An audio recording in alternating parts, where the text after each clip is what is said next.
On en sait un peu plus sur les hommes arrêtés au début du mois de juillet dans la région de Québec pour complot terroriste. L'un d'entre eux, considéré comme le leader du groupe, voulait organiser une communauté antigouvernementale et organiser un nouveau siège de Waco, un massacre qui avait fait 86 morts aux États-Unis en 1993.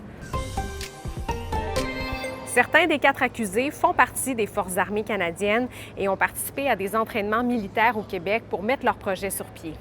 La GRC affirme que les hommes voulaient prendre par la force un territoire dans la ZEC Batiscan-Nielsen, près de Saint-Raymond.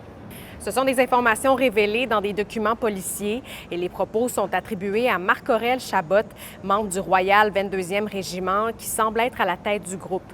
Dans un balado prônant le port d'armes, le militaire a tenu des propos antigouvernementaux et invite même les auditeurs à prendre les armes. Une des stratégies du mouvement accélérationniste, c'est justement d'essayer de recruter ou d'infiltrer les militaires, les corps policiers pour avoir des gens qui soient opérationnels. Donc, il peut y avoir des militaires qui se radicalisent pendant qu'ils sont à l'armée. Et donc là, évidemment, ils ne l'étaient pas en arrivant, mais ils le deviennent parfois parce qu'ils sont au contact d'un individu qui va servir d'agent de radicalisation. Entre 2020 et 2023, les 4 individus auraient dépensé près d'1 demi-million de dollars pour du matériel militaire et des armes. La GRC a par ailleurs observé un groupe de 17 personnes qui s'entraînaient avec des armes à feu en mai dernier. C'était au tour de l'ancien ministre des Transports, François Bonnardel, de témoigner hier devant la commission Galland sur ce qu'on appelle aujourd'hui le fiasco SAC-LIC. Il a affirmé que la SAC ne lui avait pas dévoilé toutes les informations sur le projet numérique lorsqu'il était ministre.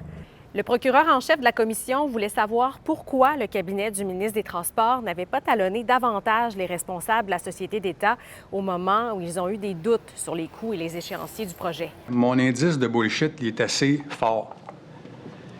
Puis je me rends compte aujourd'hui qu'il y a quelques personnes qui ont réussi de façon honteuse à donner des informations inadéquates pour qu'on ne soit pas capable de voir le portrait réel. François Bonnardel refuse d'assumer la responsabilité des ratés du virage numérique ou de ses dépassements de coûts. Aujourd'hui, c'est au tour de l'actuel ministre des Transports, Geneviève Guilbeault, de témoigner devant la commission. À Lévis, la rentrée pour les élèves de l'école Clair-Soleil a été retardée de 3 jours parce que leur nouvelle école modulaire n'est pas tout à fait prête. Les jeunes du primaire débuteront les classes le 2 septembre plutôt que mercredi prochain. Le branchement au réseau d'aqueduc et à la fibre optique, par exemple, n'est pas encore fait. L'école a dû être fermée d'urgence à la rentrée l'an dernier à la suite de 2 incidents survenus à quelques mois d'intervalle. Une nouvelle école sera construite parce que la structure actuelle de l'école est considérée dangereuse.